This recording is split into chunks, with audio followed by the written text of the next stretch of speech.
Hi friends, আজ আমি আপনাদের সঙ্গে শেয়ার করব লাউ দিয়ে কলাই ডাল রেসিপি। প্রথমে আমি লাউ ভালোভাবে ধুয়ে এরকম সাইজ করে কেটে নিয়েছি আর কলাইয়ের ডাল ভালোভাবে ভেজে নিয়েছি। এবার ধুয়ে নিব। ধুয়ে নেওয়ার পর এখানে আমি কেটে নিয়েছি পেঁয়াজ কুচি, কাঁচা লঙ্কা চেরা, ধনিয়া পাতা, টমেটো কুচি। এবার গ্যাস অন করে একটি পাত্র চাপিয়ে দিয়ে পরিমাণ মতো জল দিয়ে দিলাম। এবার ভালোভাবে ধুয়ে রাখা কলাইয়ের ডাল দিয়ে দিব। চামচ হলুদ গুঁড়ো দিয়ে দিব। এবার একটি ঢাকনা দিয়ে ঢেকে কিছুক্ষণ ভালো করে সিদ্ধ করে নিব। এদিকে একটি কড়াই চাপিয়ে দিয়েছি। কড়াইয়ে সরিষার তেল দিয়ে তেল গরম হয়ে আসলে তেজপাতা, পেঁয়াজ কুচি, টমেটো কুচি, ধনিয়া পাতা, কাঁচা লঙ্কা চেরা দিয়ে ভালোভাবে ভেজে নেব। কিছুক্ষণ ভাজার পর ধুয়ে রাখা লাউ দিয়ে দিব। লবণ, হলুদ গুঁড়ো দিয়ে ভালোভাবে লাউটা আঁচড়ে নেব।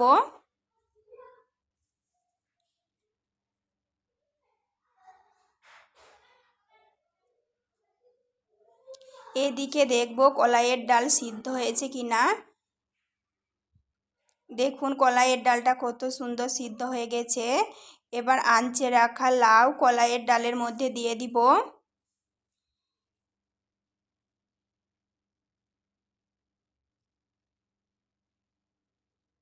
কিছুক্ষণ ভালোভাবে নেড়ে নিয়েছি। এবার একটি ঢাকনা দিয়ে ঢেকে রেখে দিব। কিছুক্ষণ পর ঢাকনা তুলে দেখব।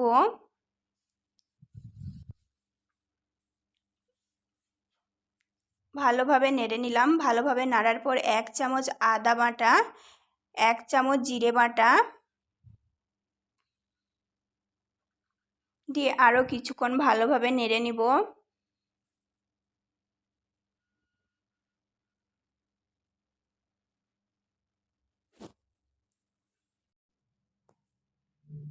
লাউ ভালোভাবে সিদ্ধ হয়ে গেছে।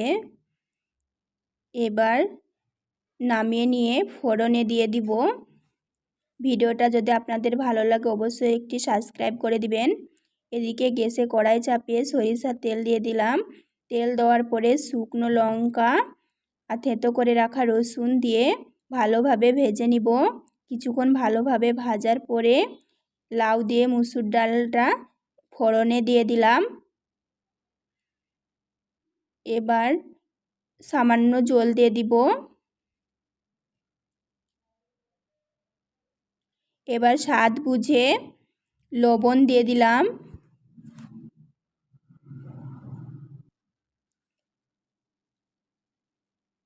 এক চামচ ধনিয়া গুঁড়ো। এবার কিছুক্ষণ নেড়ে নিয়ে ভালোভাবে ফুটিয়ে নিব।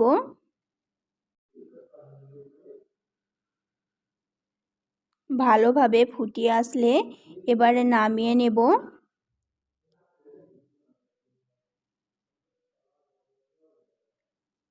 নামিয়ে নেওয়ার পর আপনাদের দেখাবো। দেখুন কত সুন্দর থকথকে লাউ দিয়ে কলাইয়ের ডাল রেসিপি।